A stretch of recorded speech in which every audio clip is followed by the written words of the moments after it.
students, I welcome to here at Saptarshi Sankul. Today we will learn Unit 2 Part 2 in Standard 10. એટલે કે આજે આપણે ધોરણ 10માં તમારા યુનિટનો પાર્ટ 2 છે એટલે કે યુનિટ 2 નો પાર્ટ 2 છે તે આજે આપણે શીખીશું. લાસ્ટ પાર્ટ 1 માં આપણે જોયું કે ધ હ્યુમન રોબોટ, જેમાં પ્રેમ ચોપડા છે તે હ્યુમનનો જે રોબોટ પ્લાઝા કરીને જે એક શોપ છે ત્યાં જાય છે અને તેને એક રોબોટ ખરીદવો છે. અલગ અલગ ઘણા બધા રોબોટ્સ ત્યાં જુએ છે અને તેમાંથી એક બ્લુ કલરનો જે રોબોટ છે તે તેને ગમે છે અને તેના વિશે બધી માહિતી મેળવે છે. મીન્સ કે તેને સેલ્સમેન બધી માહિતી કહે છે. તો ત્યાર પછી આજે આપણે આગળ કન્ટિન્યુ કરીએ તો તમે સ્ક્રીન પર જોઈ શકો છો. You mean sitting at home I can command the robot in the city market. એટલે કે તે કહે છે કે તમારો મતલબ એવો છે કે સિટિંગ એટ હોમ એટલે કે ઘરે બેઠા બેઠા આઈ કેન કમાન્ડ એટલે કે હું હુકમ આપી શકું ધ રોબોટને ઇન ધ સિટી માર્કેટ એટલે કે સિટી માર્કેટમાં રોબોટ હોય અને હું ઘરે બેઠા બેઠા તેને ઓર્ડર કરી શકું, કમાન્ડ આપી શકું. આસ્ક પ્રેમ ચોપડા. આસ્ક એટલે કે કહ્યું અને પ્રેમ ચોપડાએ તો આવું પૂછ્યું. કોને? સેલ્સમેનને પૂછ્યું.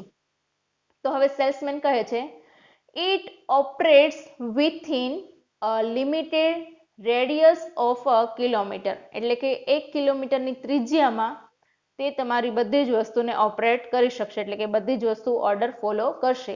બાય ધ વે એટલે કે જ્યારે વાક્ય સેન્ટેન્સ તમે ચેન્જ કરો ત્યારે કહી શકો કે by the way this one is called એટલે કે આનું નામ શું છે? રામસિંહ 070 એટલે કે રામસિંહ છે 070 આનું નામ છે. ધ સેલ્સમેન એક્સપ્લેન એટલે કે સેલ્સમેને એક્સપ્લેન એટલે કે સમજાવ્યું.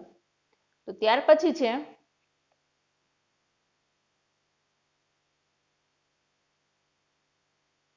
પ્રેમ ચોપડા નોડેડ એટલે કે માથું ધુણાવ્યું પ્રેમ ચોપડાએ. The salesman demonstrated the gait, grip, movement and some program functions. હવે શું કરે છે? ડેમોન્સ્ટ્રેશન એટલે કે બતાવે છે. ગ્રીટ એટલે કે તેને ચાલવાની રીત, ગ્રીપ એટલે કે તેની પકડ, અહીં ચાલવાની રીત કેવી રીતે ચલાવવાનું છે તે, ગ્રીપ એટલે કે તેની પકડ, મુવમેન્ટ એટલે કે તેની અલગ અલગ જે હલનચલનની જે કામગીરી છે તે, એન્ડ સમ પ્રોગ્રામ ફંક્શન્સ એટલે કે તેના જે ફંક્શન્સ છે, અલગ અલગ પ્રોગ્રામ્સ છે તેના વિશે બધી માહિતી આપે છે. હવે કસ્ટમર શોપ પર ખરીદવા જાય, હવે કોઈ પણ ઇલેક્ટ્રિક વસ્તુ તમે ખરીદવા જાઓ એટલે આપણને ઓબ્વિયસલી ચલાવતા ના આવડતું હોય તો ત્યાંના જે વ્યક્તિ હોય, સેલ્સમેન હોય, વેચવાવાળા વ્યક્તિ હોય તે આપણને બધી ડિટેલ્સમાં સમજાવે છે. ભાઈ આ ચાપ સ્ટાર્ટ કરવાની, આ રીતે બધું પછી વ્યવસ્થિત યુઝ કરવાનો, પછી જ્યારે યુઝ થઈ જાય પછી આ રીતે પેક કરવાનું, ક્લીન કરવાનું, પલાળવાનું કે નહીં પલાળવાનું, મીન્સ બધી ડિટેલ્સ આપે છે. તો સેમ વસ્તુ જ્યારે એવું લાગે છે કે નહીં આ પ્રેમ ચોપડાને આ વસ્તુ ગમી ગઈ છે તો તેના વિશે બધી માહિતી આપે છે. મીન્સ કે રોબોટ વિશે બધી માહિતી આપે છે જે બ્લુ કલરનું છે તેના વિશે. અને આ બધી ડિટેલ્સ કહે છે કે great, grip, movement and some programs function વિશે. Everything was well turn and fixed એટલે કે બધી જ વસ્તુ તેમાં સેટ કરેલી છે. પ્રેમ ચોપડા seemed satisfied with the deal અને લુક લાઇક એટલે કે એવું દેખાતું હતું કે જે પ્રેમ ચોપડા છે એ આ ડીલ સાથે એટલે કે આ જે ધંધો કર્યો ખરીદ વેચાણનો તેની સાથે સેટિસ્ફાઈડ એટલે કે સંતોષકારી છે, એને ગમી ગયું છે અને આ વ્યવસ્થિત તેને લાગ્યું છે. અને આગળ શું થાય છે? આઈ મસ્ટ ટેલ યુ એટલે કે મારે તમને કહેવું જોઈએ લાઈક ઓલ રોબોટ્સ એટલે કે બધા રોબોટની જેમ, એન્ડ એધરિંગ એટલે કે પાલન કરવું, to the discipline of robotic, Ramsingh has an inbuilt system of 3 principles. હવે જ્યારે આ રામસિંહ નામનું જે રોબોટ છે તેનું જ્યારે બનાવવામાં આવ્યું, તેની સિસ્ટમ ઓપરેટ કરવામાં આવી ત્યારે અમુક વસ્તુનું ખાસ ધ્યાન રાખવામાં આવેલું છે. Has N built system of 3 principles એટલે કે 3 સિદ્ધાંતો પર તે કામ કરશે. The robot will obey his master એટલે કે તેના માલિક, અને ઓબે એટલે તેની બધી જ આજ્ઞાનું પાલન કરવું. તો ફર્સ્ટ એ છે કે રોબોટ છે તેના માલિકની બધી જ આજ્ઞાનું પાલન કરશે. The robot will not harm humans એટલે કે રોબોટ છે કોઈ પણ ઇન્સાનને હાર્મ પહોંચાડશે નહીં એટલે કે નુકસાન પહોંચાડશે નહીં. હાર્મ એટલે કે નુકસાન. And the robot will not take harm to self અને રોબોટ છે પોતાની ખુદની જાતને પોતાને પણ હાર્મ પહોંચાડશે નહીં, નુકસાન પહોંચાડશે નહીં. તો મેઇન 3 સિદ્ધાંતો તેના કયા છે તમારે એક્ઝામમાં પૂછાય તો આ આવશે કે the robot will obey his master, the robot will not harm humans and the robot will not take harm to self. તો આ તમારો નાનો ક્વેશ્ચન પૂછાય તો તમે ક્વેશ્ચનમાં આન્સર લખી શકો. ઓકે, ત્યાર પછી શું થાય છે, આ વસ્તુ છે સેલ્સમેન તેને ડિટેલ્સ કહે છે ભાઈ જે રોબોટ છે એ આ 3 નિયમો પર પાલન કરશે કે તમારા બધી આજ્ઞાનું પાલન કરશે, લોકોને નુકસાન નહીં પહોંચાડે અને ખુદનું પણ નુકસાન નહીં પહોંચાડે. તો પ્રેમ ચોપડા હર્ડ ધ ફર્સ્ટ પ્રિન્સિપલ, એટલે કે પ્રેમ ચોપડા છે એ શું કરે છે, આ જે પહેલું પ્રિન્સિપલ છે એટલે કે તે તેના માલિકની બધી જ આજ્ઞાનું પાલન કરશે તે સાંભળે છે એન્ડ ઇટ ઇમ્પ્રેસ્ડ હિમ, અને તે તેનાથી ઇમ્પ્રેસ થઈ જાય છે. એટલે કે ફર્સ્ટ જે તેનું પ્રિન્સિપલ હતું તે સાંભળીને ખૂબ જ ઇમ્પ્રેસ થઈ જાય છે તેનાથી. He did not take notice of the other two, અને જે બીજા બે હતા તેના ઉપર બહુ ધ્યાન આપતો નથી. એટલે કે જે પહેલું પ્રિન્સિપલ હતો કે એ બધી જ મારી આજ્ઞાનું પાલન કરશે તે સાંભળીને તે ખૂબ જ ઇમ્પ્રેસ થઈ જાય છે, અને બીજી જે બે નોટિસ છે કે તે હ્યુમનને નુકસાન નહીં પહોંચાડે અને ખુદને નુકસાન નહીં પહોંચાડે તે તેના ઉપર બહુ ધ્યાન આપતા નથી.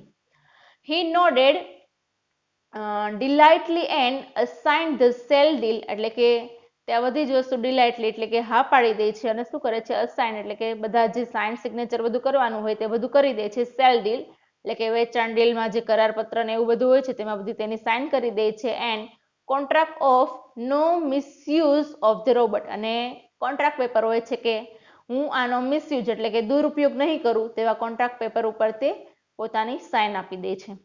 હી had now got a servant and an accomplice, એટલે કે તે તેનું હવે સર્વન્ટ અથવા તો સાગરીત કે જે તેના ઓર્ડરોનું પાલન કરે તેવો એક રોબોટ એક વ્યક્તિ મેળવે છે. ત્યાર પછી છે ઇફ રામસિંહ 070 માય રોબોટ, કે જો રામસિંહ મારો રોબોટ હોય કેન શોપ ફોર ગ્રોસરીઝ, એટલે કે ગ્રોસરીઝ બધી ખરીદે, then why not for better things like jewels, જો એ ગ્રોસરીને એવું બધું ખરીદી શકતો હોય તો શા માટે જ્વેલ્સ એટલે કે હીરાઓ એવું બધું શા માટે તે ના ખરીદે. હવે ઓબ્વિયસલી જે વસ્તુ ગ્રોસરી કે બીજી વસ્તુ ખરીદી શકતો હોય એટલે કે સસ્તી કે એવી બધી મોંઘી વસ્તુ ખરીદી શકતો હોય તો મોંઘી વસ્તુ બધી કેમ ના ખરીદી શકે. થોટ પ્રેમ ચોપડા કે આવું પ્રેમ ચોપડા વિચારે છે કે એને જ્વેલરી ને એવું બધું ખરીદવા કીધું હોય તો કેમ થાય એમ. પછી આગળ આવે છે ઇન ધ માર્કેટ, એટલે કે માર્કેટમાં રોબોટ્સ, આ જે રોબોટ્સ છે તે કેરિંગ હેવી પેકેટ્સ, એટલે કે જે હેવી પેકેટ હોય વજનવાળા તેવા પેકેટ ઉચકી લે છે. બાઇંગ થિયેટર ટિકિટ, હવે શું કરે છે થિયેટરની ટિકિટ પણ બાય કરે છે એટલે ખરીદે છે. Carrying groceries to the cars were a common sight but still strange and amusing servant, અને કારમાં ગ્રોસરી પણ બધી ખરીદી કરી લે છે. Ramsingh 070 was thoroughly efficient, efficient એટલે કે તે બધું એને લાગતું વળગતું બધું કામ કરે છે. વિથ ટ્રીમોન્ડિયસ સ્પીડ એન્ડ એક્યુરસી, અહીં એક્યુરસી મીન્સ થશે કે ચોકસાઈપૂર્વક એકદમ વ્યવસ્થિત રીતે, અને મીન્સ એટલે કે સંપૂર્ણપણે બધું જ કામ થાક્યા વગર વ્યવસ્થિત રીતે બધું જે રીતે તેને તેનો માલિક છે કમાન્ડ આપે છે તે રીતે બધા જ કમાન્ડ પ્રમાણે તે બધું જ કાર્ય કરે છે. પછી આગળ થાય છે he collected the groceries into the shopping trolley, એટલે કે તે બધી જ ગ્રોસરી જેમ ઓર્ડર કરે છે તે રીતે શોપિંગ ટ્રોલી એટલે કે જે બાસ્કેટ હોય છે મોલમાં જઈએ છીએ એ રીતે બાસ્કેટ હોય છે તો તેમાં બધું ભેગું કરીને કલેક્ટ કરીને તે બધું તેમાં ગોઠવી દે છે. And pause for the next command, અને જેવું એ કામ પતાવે છે એટલે કે બીજો કમાન્ડ કયો મળે છે તેની વેઇટ કરતા તે ઊભો રહી જાય છે, સ્ટોપ થઈ જાય છે. આ રીતે તેના લાઇનમાં જેટલા કામ આપે છે ટિકિટ બુકિંગ કરવાનું, માલ સામાન ઉચકવાનું, વજનવાળા પેકેટ ઉચકવાનો, ગ્રોસરીનો સામાન, સર્વન્ટનો સામાન, બધી જ વસ્તુ તે 1 by 1 તે કરે છે. ત્યાર પછી છે 2 kilograms ઓફ મેંગોઝ, હવે કે છે તેનો જે ગ્રોસરીનું કામ પત્યું પછી વેઇટ કરે છે કે ભાઈ બીજો કમાન્ડ કયો મળે છે તો પ્રેમ ચોપડા કહે છે 2 kilograms of mangoes ripe and juicy, ripe એટલે કે પાકી અને જ્યુસી એટલે કે રસવાળી, કે 2 કિલો મેંગો લઈ લ્યો અને એ પણ પાકી અને જ્યુસ વાળી. Commanded Prem Chopra from a distance, એટલે કે થોડાક દૂર ઉભા હતા ત્યાંથી તે ઓર્ડર કરે છે. તો આ બાજુ શું થાય છે seeing a huge pile of mangoes, એટલે કે ખૂબ જ વધુ પ્રમાણમાં જે મેંગોઝ પડી હતી તેમાંથી ઇન નો ટાઈમ એટલે કે થોડા જ સમયમાં, થોડા સમય દરમિયાન, વધુ ટાઈમ નથી લેતા, Ramsinh 070 had selected the best ones. એટલે કે જે બહુ બધી મેંગોસ પડી હતી તેમાંથી બેસ્ટ વન, સૌથી સારી હોય તેવી કેટલી 2 કિલોઝ કીધેલી હતી. તો 2 કિલોઝ એવી પાકી અને રસવાળી કેરી સિલેક્ટ કરી લે છે થોડી જ વારમાં, થોડા જ ટાઈમમાં. તો આવું કામ છે રામસિંહનું. પછી આગળ થાય છે pay at the cash counter. અને હવે તે પૈસા પણ કહે છે કે તું ભાઈ કેશ કાઉન્ટર પર પૈસા ચૂકી દે. પ્રેમ ચોપડા સ્પોક ઇનટુ ધ કમાન્ડર. અને એક હુકમ કરતા હોય તે રીતે તેને કહે છે ચલ ભાઈ તું કાઉન્ટર પર પૈસા ચૂકવી દે, આ બધો સામાન લઈ લે, સામાન પેક કરી દે, ટ્રોલીમાં રાખી દે, ટ્રોલીમાંથી હવે કારમાં રાખી દે. આ રીતે અલગ અલગ બધા જે કમાન્ડ કે છે બધા કમ્પ્લીટ કરીને પછી છેલ્લે કહે છે ભાઈ પૈસા પણ ચૂકવી દે. તો અહીં આપણે આજે જોયું સેક્શન નંબર પેજના સેકન્ડ પેરેગ્રાફમાં, મીન્સ કે સેકન્ડ પાર્ટમાં, કે રામસિંહ 070 નામનો જે રોબોટ છે એ પ્રેમ ચોપડા ખરીદે છે અને તેની સાથે લઈ આવે છે અને અલગ અલગ માર્કેટમાં બધા કામ કરાવે છે અને વિચારે છે કે આવા બધા કામ કરી શકતો હોય તો મોંઘી વસ્તુઓ પણ કેમ ના ખરીદી શકે.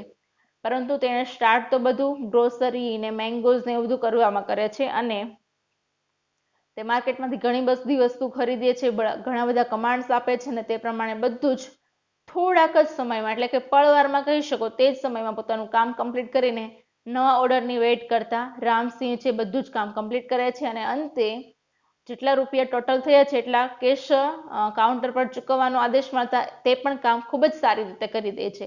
તો આ રીતે રોબોટ છે હ્યુમનના બધા જ ઓર્ડરને ફોલો કરીને પોતાનું કામ કરે છે. હવે આગળ રામસિંહ પાસે પ્રેમ ચોપડા કેવા કેવા કામ કરાવે છે તે પાર્ટ 3માં જોવાનું છે. તે પહેલા હું તમને આજનું હોમવર્ક કહી દઉં. તો આજનું તમારું હોમવર્ક છે જે આપણે ગઈકાલે શબ્દો લખ્યા હતા તેવા જ આજના જે તમારે શીખ્યા છો એમાં જેટલા હાર્ડ વર્ડ્સ છે તેનું લિસ્ટ તમારે હોમવર્કમાં અહીં વિડીયો ફિનિશ થાય પછી હું તમને આપું છું તે તમારે ત્યાં જ્યાં પૂરું થયું હતું કાલનું હોમવર્ક ત્યાંથી કન્ટિન્યુ કરીને હોમવર્ક કમ્પ્લીટ કરવાનું છે. તો આ તમારું હોમવર્ક છે અને આગળ હવે રામસિંહ છે શું કરે છે અને પ્રેમ ચોપડા તેની પાસે કયા કાર્ય કરાવે છે તે વિશે પાર્ટ 3માં જોઈશું.